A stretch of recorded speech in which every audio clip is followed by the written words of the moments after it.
नमस्ते।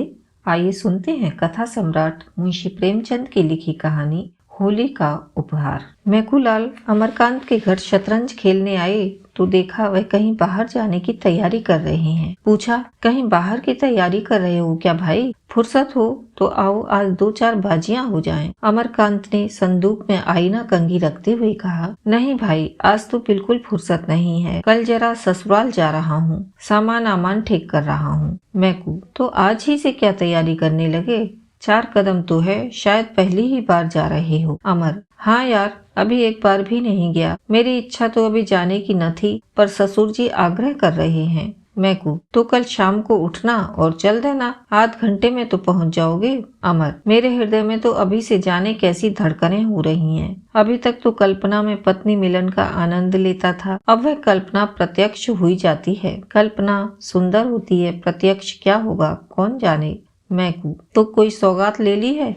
खाली हाथ न जाना, नहीं मुंह ही सीधा न होगा। अमरकांत ने कोई सौगात न लिया था, इस कला में अभी अभ्यस्त न हुए थे। मैकू बोला, तो अब ले लो, भले आदमी, पहली बार जा रहे हो, भला वे दिल में क्या कहेंगी। अमर, तो क्या चीज ले जाऊं? मुझे तो इसका ख्याल ही नहीं आया। कोई ऐसी चीज बताओ जो कम खर्च हो और बाला नशीन हो, क्योंकि घर भी रुपए भेजने हैं, दादा ने रुपए मांगे हैं। मैकू माँ बाप से अलग रहता था, व्यंग करके बोला, जब दादा ने रुपए मांगे हैं तो भला कैसे टाल सकते हो? दादा का रुपए मांगना कोई मामूली बात तो है नहीं। अमरकांत ने व्यंग न समझकर कहा, हाँ, इसी वजह से तो मैंने होली के लिए कपड़े भी नहीं बनवाए, मगर जब कोई सौगात ले जाना भी जरूरी है तो कुछ न कुछ तो लेना ही पड़ेगा। हल्के दामों की कोई चीज बतलाओ भाई। दोनों मित्रों में विचार विनिमय होने लगा। विषय बड़े ही महत्व का था। उसी आधार पर भावी दाम्पत्य जीवन सुखमय या इसके प्रतिकूल हो सकता था। पहले दिन बिल्ली को मारना अगर जीवन पर स्थायी प्रभाव डाल सकता है तो पहला उपहार क्या कम महत्व का विषय है? देर तक बहस होती रही, पर कोई निश्चय न हो सका। उसी वक्त एक पारसी महिला एक नए फैशन की साड़ी पहने हुए मोटर पर निकल गई। मैकूलाल ने कहा, अगर ऐसी एक साड़ी ले लो तो वह जरूर खुश हो जाएं। कितना सूफियाना रंग है और वजह कितनी निराली। मेरी आंखों में तो जैसे बस गई। हाशिम की दुकान से ले लो, 25 रुपए में आ जाएगी। अमरकांत भी उस साड़ी पर मुग्ध हो रहा था। वधू यह साड़ी देखकर कितनी प्रसन्न होगी और उसके गोरे रंग पर यह कितनी खिलेगी, वह इसी कल्पना में मग्न था। बोला, हाँ यार, पसंद तो मुझे भी है, लेकिन हाशिम की दुकान पर तो पिकेटिंग हो रही है। तो होने दो, खरीदने वाले खरीदते ही हैं, अपनी इच्छा है, जो चीज चाहते हैं खरीदते हैं, किसी के बाबा का साजा है। अमरकांत ने क्षमा प्रार्थना के भाव से कहा, यह तो सत्य है, लेकिन मेरे लिए स्वयं सेवकों के बीच से दुकान में जाना संभव नहीं है। फिर तमाशाइयों की हरदम भीड़ भी तो लगी रहती है। मैकू ने मानो उसकी कायरता पर दया करके कहा, तो पीछे के द्वार से चले जाना, वहाँ पिकेटिंग नहीं होती। किसी देसी दुकान पर न मिल जाएगी क्या? हाशिम की दुकान के सिवा और कहीं न मिलेगी। संध्या हो गई थी। अमीनाबाद में आकर्षण का उदय हो गया था। सूर्य की प्रतिभा विद्युत प्रकाश के बुलबुलों में अपनी स्मृति छोड़ गई थी। अमरकांत दबे पांव हाशिम की दुकान के सामने पहुंचा। स्वयं सेवकों का धरना भी था और तमाशाइयों की भीड़ भी। उसने 2-3 बार अंदर जाने के लिए कलेजा मजबूत किया, पर फुटपाथ तक जाते जाते हिम्मत ने जवाब दे दिया। मगर साड़ी लेना जरूरी था। वह उसकी आंखों में खुब गई थी। वह उसके लिए पागल हो रहा था। आखिर उसने पिछवाड़े के द्वार से जाने का ही निश्चय किया। जाकर देखा, अभी तक वहाँ कोई वॉलंटियर ना था। जल्दी से एक सपाटे में भीतर चला गया और 20-25 मिनट में उसी नमूने की एक साड़ी लेकर फिर से उसी द्वार पर आया। पर इतनी ही देर में परिस्थिति बदल चुकी थी। 3 स्वयंसेवक आ पहुंचे थे। अमरकांत 1 मिनट तक द्वार पर दुविधा में खड़ा रहा, फिर तीर की तरह निकल भागा और अंधाधुंध भागता चला गया। दुर्भाग्य की बात, एक बुढ़िया लाठी टेकती हुई चली आ रही थी। अमरकांत उससे टकरा गया। बुढ़िया गिर पड़ी और लगी गालियां देने। आंखों में चर्बी छा गई है क्या?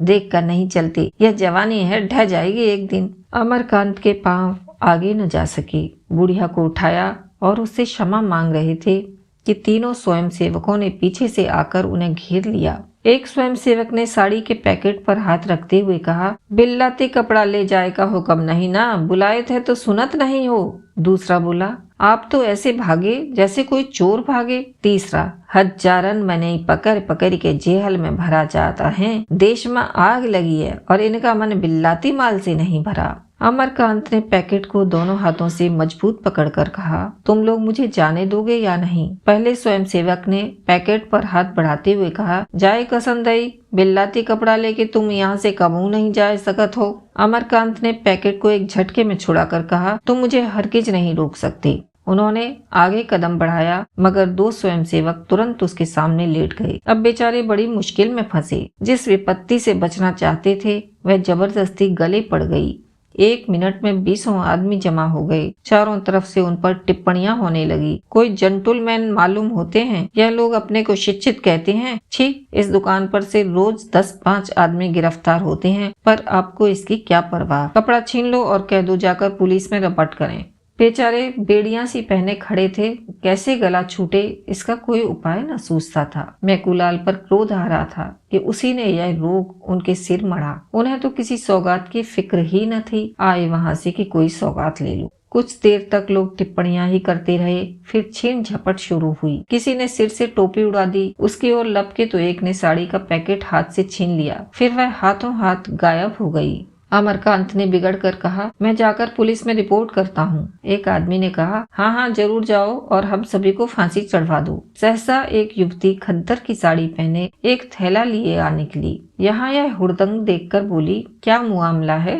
तुम लोग क्यों इस भले आदमी को दिख कर रहे हो? अमरकांत की जान में जान आई। उसके पास जाकर फरियाद करने लगे, ये लोग मेरे कपड़े छीनकर भाग गए हैं और उन्हें गायब कर दिया। मैं इसे डाका कहता हूँ, यह चोरी है। इसे मैं न सत्याग्रह कहता हूँ न ही देश प्रेम। युवती ने दिलासा दिया, घबराइए नहीं, आपके कपड़े मिल जाएंगे। होंगे तो इन्हीं लोगों के पास ना। कैसे कपड़े थे? एक स्वयंसेवक बोला, बहन जी इन्होंने हाशिम की दुकान से कपड़े लिए हैं। युवती, किसी की दुकान से लिए हों तो मैं उनके हाथ से कपड़ा छीनने का कोई अधिकार नहीं है। आपके कपड़े वापस ला दो। किसके पास हैं? एक क्षण में अमरकांत की साड़ी जैसे हाथों हाथ गई थी वैसे ही हाथों हाथ वापस भी आ गई। जरा देर में भीड़ भी गायब हो गई, स्वयंसेवक भी चले गए। अमरकांत ने युवती को धन्यवाद देते हुए कहा, आप इस समय ना आई होती तो इन लोगों ने धोती तो गायब कर ही दी थी, शायद मेरी खबर भी लेते। युवती ने सरल भर्त्सना के भाव से कहा, जन सम्मति का लिहाज सभी को करना पड़ता है, मगर आपने इस दुकान से कपड़े लिए ही क्यों? जब आप देख रहे हैं कि वहाँ हमारे ऊपर कितना अत्याचार हो रहा है, फिर भी आप न माने। जो लोग समझकर भी नहीं समझते उन्हें कैसे कोई समझाए? अमरकांत इस समय लज्जित हो गए और अपने मित्रों में बैठकर वे जो स्वेच्छा के राग अलापा करते थे वह सब भूल गए। बोले, मैंने अपने लिए नहीं खरीदे हैं, एक महिला की फरमाइश थी इसलिए मजबूर था। उन महिला को आपने समझाया नहीं? आप समझाती तो शायद समझ पाती, मेरे समझाने से तो न समझी। कभी अवसर मिला तो जरूर समझाने की चेष्टा करूंगी। पुरुषों की नकेल महिलाओं के हाथ में है। आप किस मोहल्ले में रहते हैं? सादगंज में। शुभ नाम? अमरकांत। युवती ने तुरंत जरा सा घूंघट खींच लिया और सिर झुकाकर संकोच और स्नेह से सने स्वर में बोली, आपकी पत्नी तो आपके घर में नहीं है, उसने फरमाइश कैसे की? अमरकांत ने चकित होकर पूछा, आप किस मोहल्ले में रहती हैं? घसियारी मंडी। आपका नाम सुखदा देवी तो नहीं है? हो सकता है, इस नाम की कई स्त्रियां हैं। आपके पिता का नाम ज्वाला दत्त जी है? उस नाम के भी कई आदमी हो सकते हैं। अमरकांत ने जेब से दिया सलाई निकाली और वहीं सुखदा के सामने उस साड़ी को जला दिया। सुखदा ने कहा, आप कल आएंगे? अमरकांत ने अवरुद्ध कंठ से कहा, नहीं सुखदा, जब तक इसका प्रायश्चित न कर लूंगा न आऊंगा। सुखदा कुछ और कहने जा रही थी कि अमरकांत तेजी से कदम बढ़ाकर दूसरी तरफ चले गए। आज होली है, मगर आजादी के मत वालों के लिए न होली है न बसंत। हाशिम की दुकान पर आज भी पिकेटिंग हो रही है और तमाशाई आज भी जमा हैं। आज के स्वयंसेवकों में अमरकांत भी खड़े पिकेटिंग कर रहे हैं। उनकी देह पर खद्दर का कुर्ता है और खद्दर की धोती, हाथ में तिरंगा झंडा लिए हैं। एक स्वयंसेवक ने कहा, पानीदारों को यूं बात लगती है, कल तुम क्या थे और आज क्या हो? सुखदा देवी ना आ जाती तो बड़ी मुश्किल होती। अमर ने कहा, मैं उसके लिए तुम लोगों को धन्यवाद देता हूँ, नहीं तो मैं आज यहाँ न होता। आज तुम्हें ना आना चाहिए था। सुखदा बहन तो कहती थी, मैं आज उन्हें न जाने दूंगी। कल के अपमान के बाद अब मैं उन्हें मुंह दिखाने योग्य नहीं हूँ। वह रमणी होकर इतना कर सकती हैं, तो हम तो हर तरह के कष्ट उठाने के लिए बने ही हैं, खासकर जब बाल बच्चों का भार सिर पर नहीं है। उसी वक्त पुलिस की लारी आई। एक सब इंस्पेक्टर उतरा और स्वयं सेवकों के पास आकर बोला, मैं तुम लोगों को गिरफ्तार करता हूँ। वंदे मातरम की ध्वनि हुई। तमाशाइयों में कुछ हलचल हुई। लोग 2-2 कदम और आगे बढ़ाए। स्वयं सेवकों ने दर्शकों को प्रणाम किया और मुस्कुराते हुए लारी में जा बैठे। अमरकांत उनमें सबसे आगे था। लारी चलना ही चाहती थी कि सुखदा किसी तरफ से दौड़ी हुई आ गई। उसके हाथ में एक पुष्पमाला थी। लारी का द्वार खुला था। उसने ऊपर चढ़कर वह अमरकांत के गले में डाल दी। आंखों से स्नेह और गर्व की 2 बूंदें टपक पड़ी। लारी चली गई। यही होली थी, यही होली का आनंद मिलन था। उसी वक्त सुखदा दुकान पर खड़ी होकर बोली, विलायती कपड़े खरीदना और पहनना देशद्रोह है। अभी आप सुन रहे थे मुंशी प्रेमचंद की लिखी कहानी होली का उपहार। आशा है आपको यह कहानी पसंद आई होगी। आप ऐसी ही और कहानियाँ सुनना चाहते हैं तो कृपया चैनल को सब्सक्राइब करें। नवीनतम कहानियों के लिए घंटी के बटन को दबाएं। कमेंट अवश्य करें। आपका कोई सुझाव है या फिर कोई विशेष कहानी सुनना चाहते हैं तो वह भी कमेंट बॉक्स में लिखें।